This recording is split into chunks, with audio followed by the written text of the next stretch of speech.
The Force? It's an energy field created by all living things. It surrounds us and penetrates us. It binds the galaxy together. So many words have been poured in pages and websites and whatnot on this movie. So many videos have been made, so what's another one gonna do? But it is time for me to put my 2 cents in and roll the dice. I'm Meffistoe, like, share, and subscribe because this is my review of the movie Star Wars. I'm Luke Skywalker. I'm here to rescue you. You're who? I'm here to rescue you. I've got your R2 unit. I'm here with Ben Kenobi. Ben Kenobi? Where is he? Come on. Star Wars is the movie that George Lucas has made after a small little project called Apocalypse Now couldn't get off the ground fast enough. Lucas was, and probably still is, friends with Francis Ford Coppola and a student of Roger Corman, and he wanted to make art house films. After THX 1138, his first movie, was a complete bomb, Lucas received advice and was told to make a more commercial film in order to fund his art house projects and other indie projects. So after the success of American Graffiti, he secured funds and created his space opera Star Wars.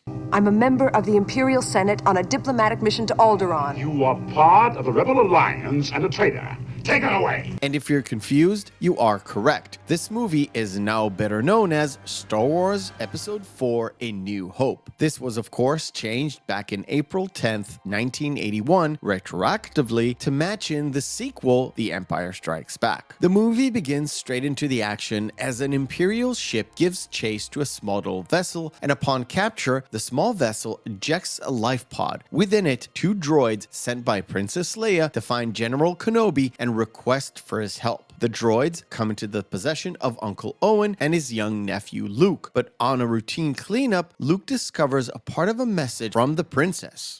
Help me, Obi-Wan Kenobi. You're my only hope.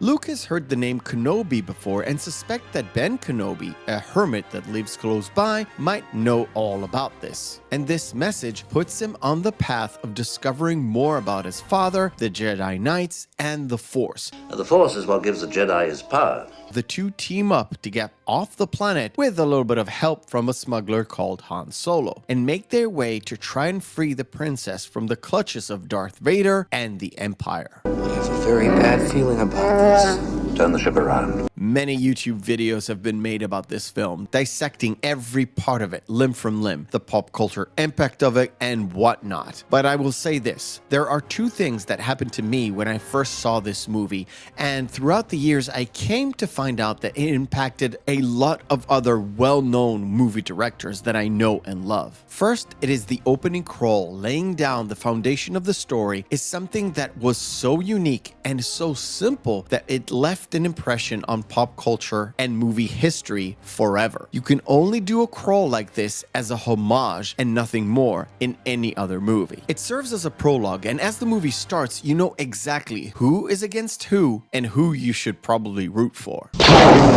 Boring conversation anyway.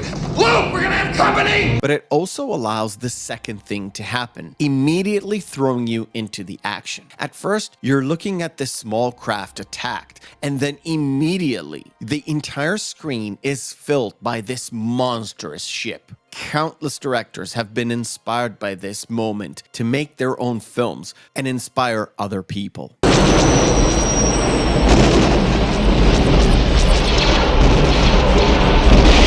Star Wars' story isn't really groundbreaking or new. It is less of a sci-fi story and more like a western with blasters and spaceships. But within it, there is a story about a boy who wants to escape a small town and head into the unknown, seeking his fortune. Luke is inquisitive and curious. When he went out to look for R2-D2, it was out of necessity. It's a valuable droid that his uncle just bought and that he lost because of his carelessness. But as he goes out, he takes more and more risks, fueling his own sense of adventure. And when he reunites with Ben, he does want to join him in leaving Tatooine, but only in theory. I can't get involved. I've got work to do. It's not that I like the Empire. I hate it, but there's nothing I can do about it right now. It is only when he finds out that there's nothing to go back to that he relents. This sense of wonderment carries out until the moment where he finds the rebellion and joins them, where he finally finds his real true courage. Use the Force, Luke. Let go, Luke. My personal attachment to this movie comes from my childhood. I was born in 1972 and I was too young to watch this entire trilogy in the theater. But when I was 6 years old, my dad bought a VHS player and with it a subscription to the video store. Every weekend there were at least 6 or 7 cassettes. 2 of them of course were cartoons, but the others were movies that I could watch. The first one that I actually remember was Star Wars. Because usually this was a weekend rental, I obviously watched it again and again, and it was for me the first steps in falling in love with the world of sci-fi. You can't win, Darth.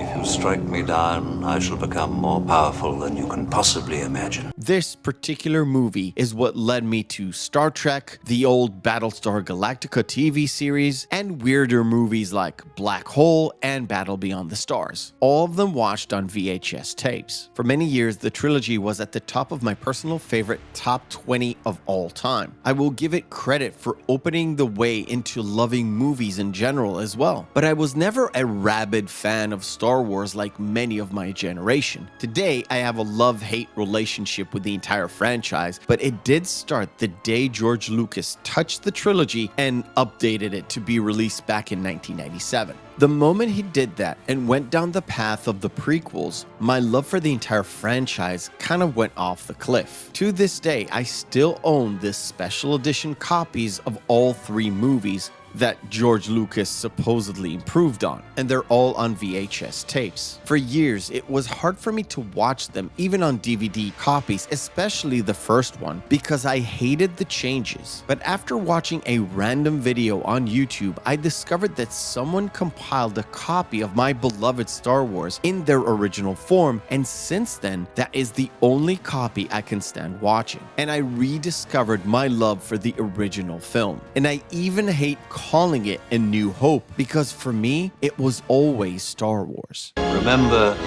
the Force will be with you, always. I thank you for watching, and remember, hope is a good thing, maybe even the best of things, and no good thing ever dies. I'll see you on the next video.